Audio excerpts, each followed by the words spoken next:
topic is noisy cities. And you know that noise and air pollution is very, very detrimental for health issues. Here you can see the noise map for the Zurich area. And what we did is, this was research I did here at ETH in my research group,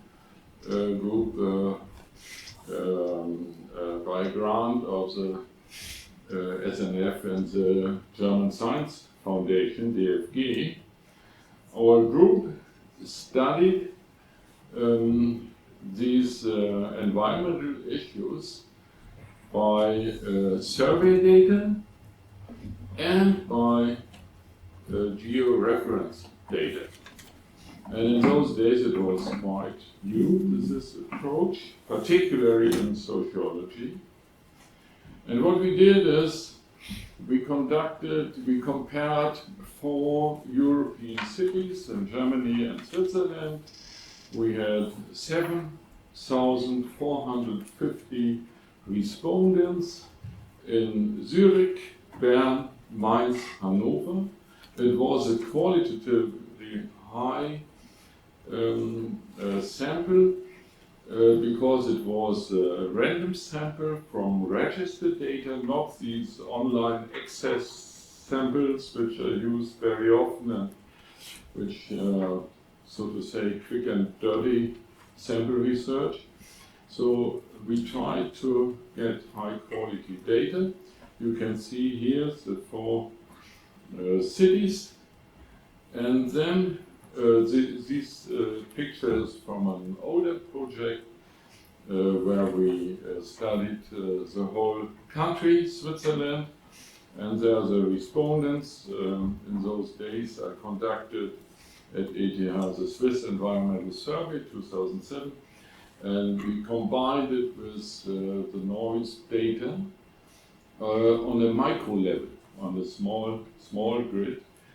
And so we could combine it with the address of the respondents. The addresses were transformed to coordinates, and then we could assign the geo-referenced data.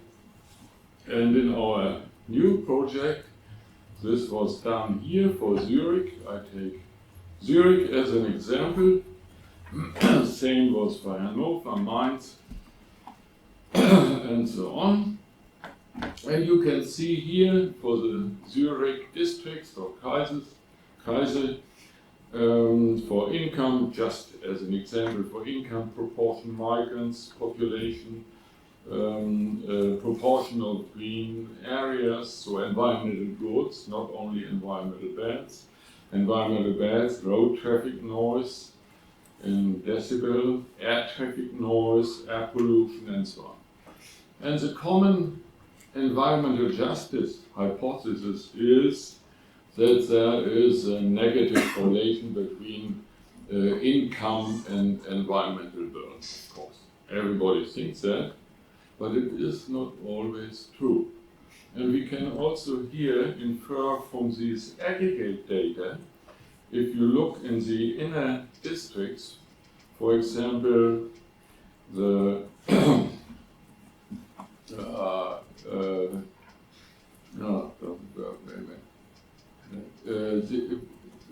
the highest income is here in Industriebezirk, and they have the highest road traffic noise. Yeah, so the wealthy have the burden, so to say, at least on first view. On the other hand, air traffic noise, as you can expect, is mainly in Schwarmendingen, which are more, which suffer more by air traffic noise. So that is just for illustration on the aggregate level. We can do the same for all these cities, but it is more interesting and it is more informative to compute the relations between socioeconomic strata And other variables, also subjective psychological variables like noise sensitivity or environmental awareness, and to figure out the relation on the micro level. So we have these 7,500 micro level data, and when you run these regressions, a bit more refined econometric models, spatial error regression models, dependent variables, road traffic noise, and also traffic noise is decibel with for an average over day, evening and night, and there's some weighting procedure, but these are details now. What we see is there is an income effect, of course. People with higher income have less noise in all cities, but the effect is very weak. Yeah? And then the migration background is a bit larger.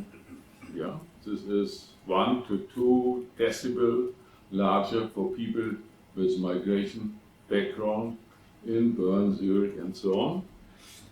But in general, the effects are not too strong.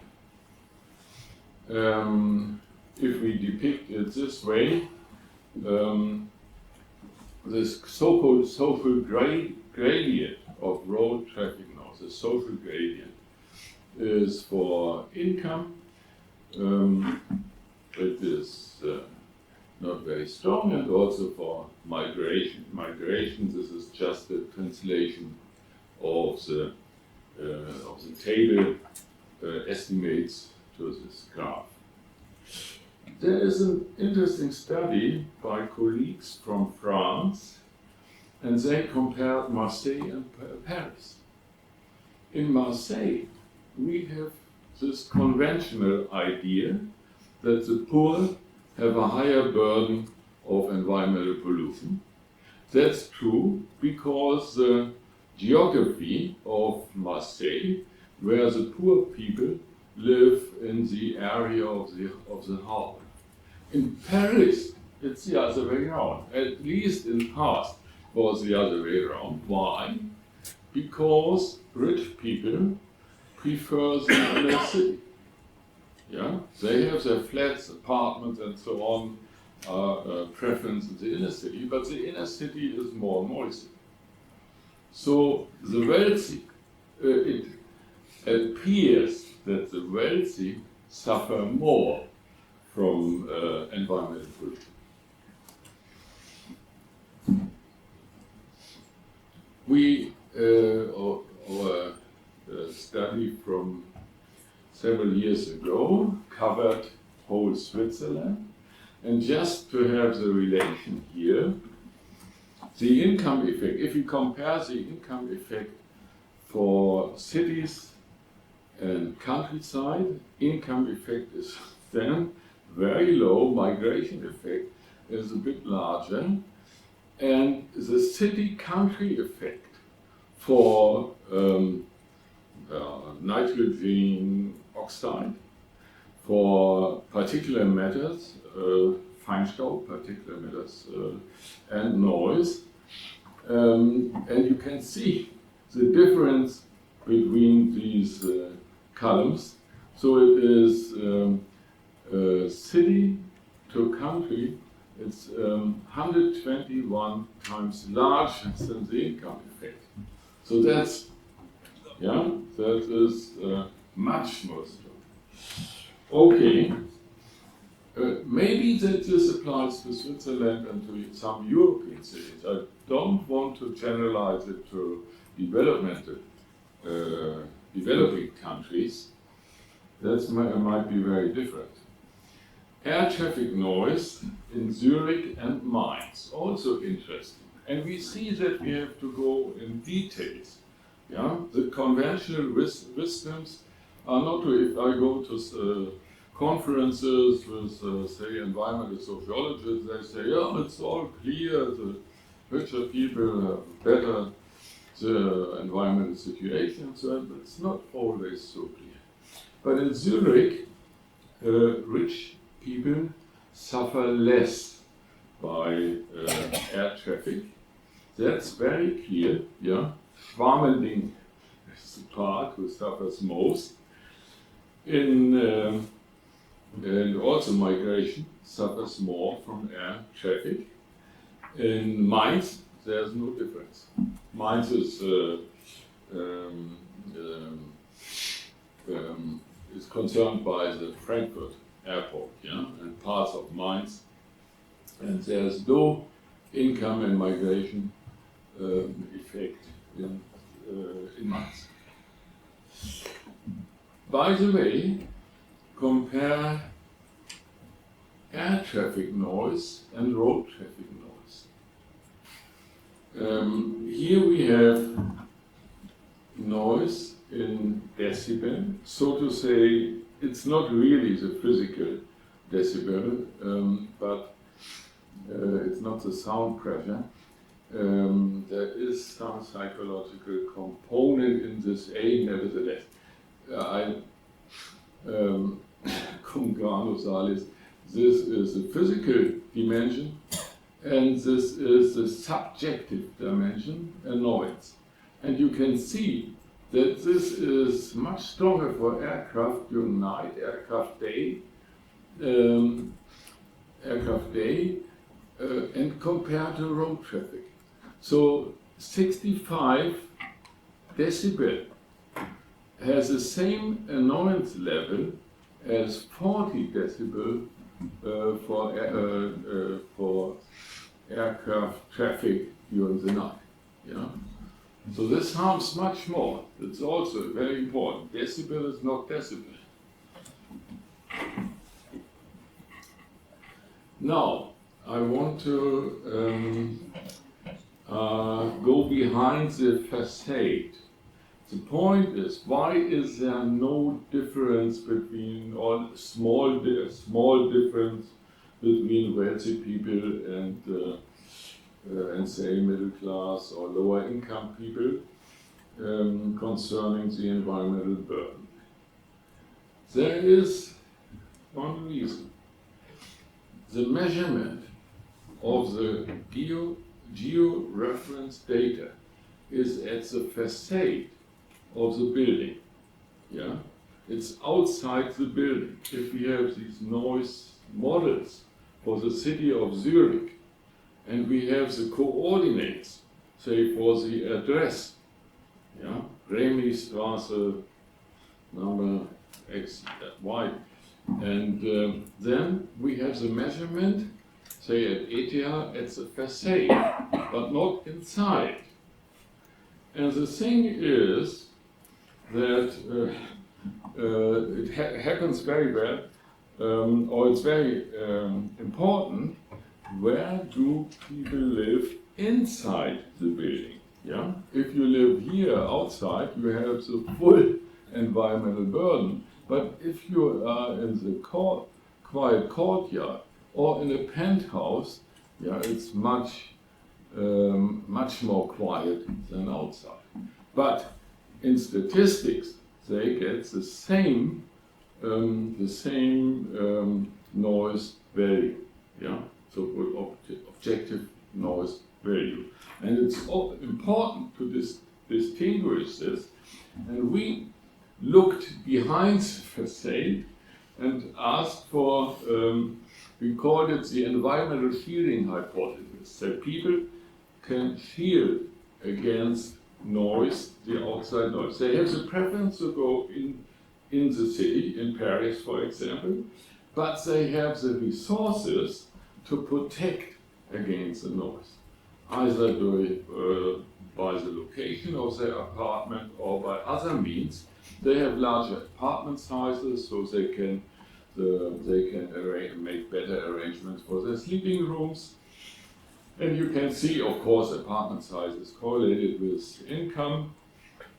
Then we had information whether the bedroom is not on the street side, and you can say that lower income, they have bedroom on the street side, and so they suffer from more noise. Then they have, richer people have higher quality of windows. So all in all, wealthy people can protect themselves better. In all 4 cities with rising income, apartments are larger, the bedrooms tend not to face to the street, the window quality is better. You can see it by this, so to say, those response graph. And if the bedroom is not facing the street side, with the same noise level, 65, the subjective noise annoyance is much lower than if the bedroom is on the street side. And this discrepancy, the annoyance discrepancy here, is dependent on income. Yeah? And this is a method, so go behind the facade, and then there is, of course, there are these environmental justice issues. Yeah? That's what we did. One of the main points of the project was inequality in a city. Yeah? Environmental inequality in a city, and this is a big research area. It's called environmental justice research.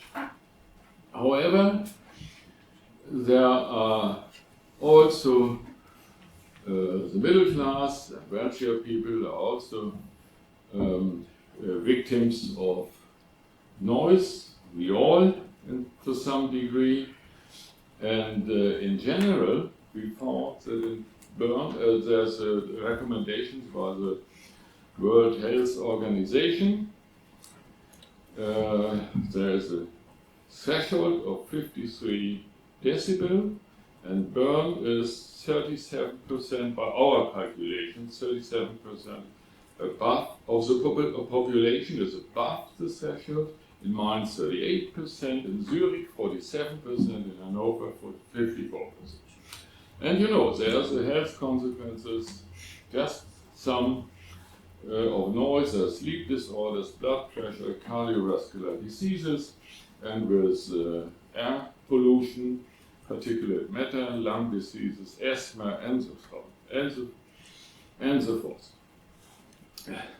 Also the birds, just show me, I found the study by biological study. The birds adapt to the higher noise level in the cities by shifting the frequency distributions of their songs, because then they can sing louder.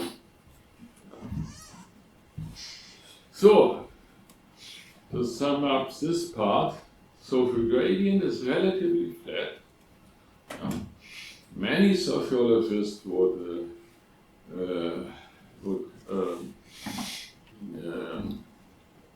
be against this or didn't believe this, but these are at least for European or for these European cities.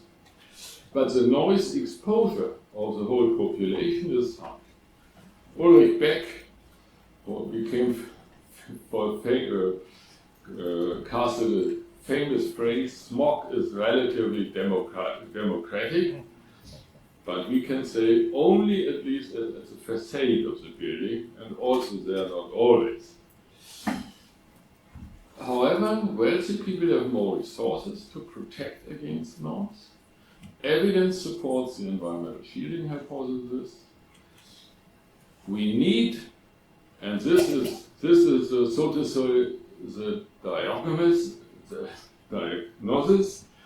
and the therapy is now to the future, is what can we do against it? Urban planning and regulation. There are many examples. We can look to many other cities. So we have to implement measures for reduction of noise and pollution.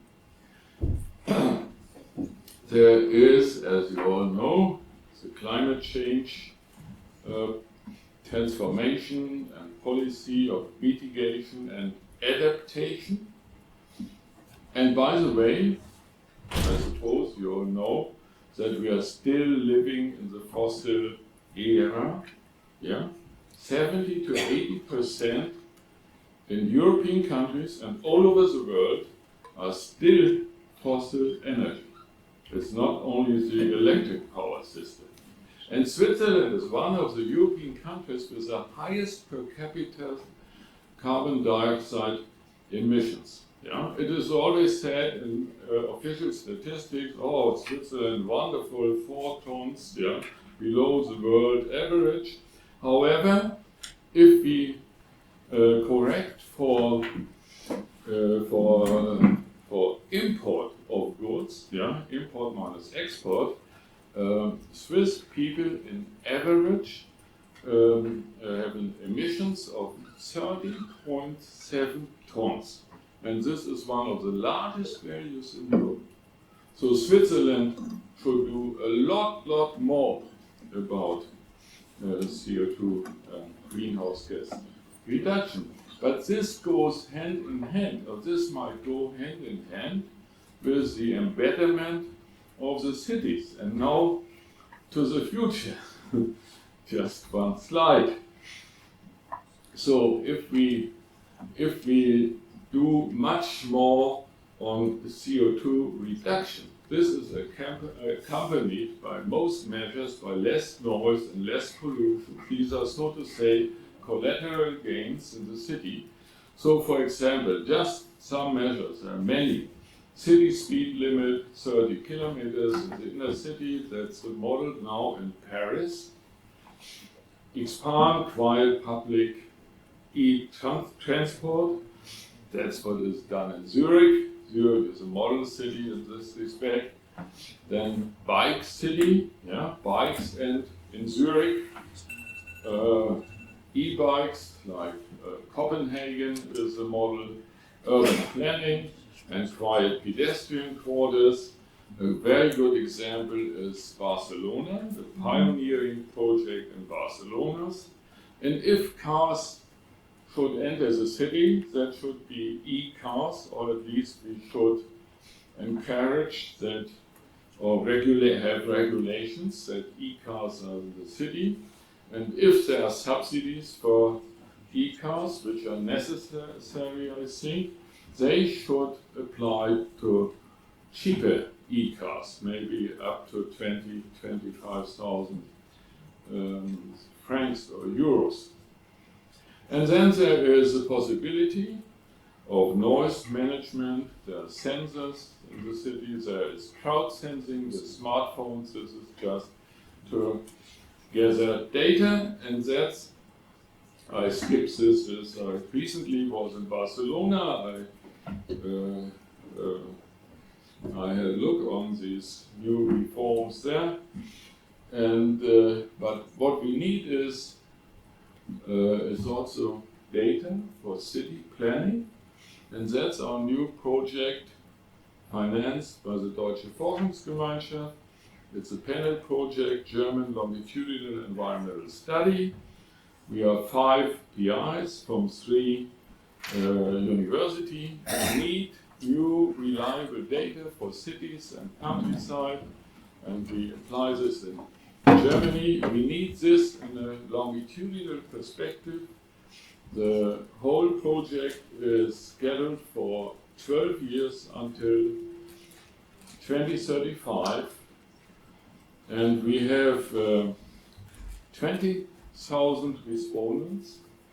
It's a very large project, which is online and by paper and pencil, so by mixed method. We just have started the project with a recruitment survey. We have more than 20,000 respondents up to now. The whole project is supported for the first 3 years by 6 million euros, and the whole project until for 12 years is 24 million euro which are hopefully sponsored by the Deutsche Forschungsgemeinschaft. And the data are immediately accessible after documentation for the scientific community. So you can apply for these data. Thank you very much. Here's some. Thank you.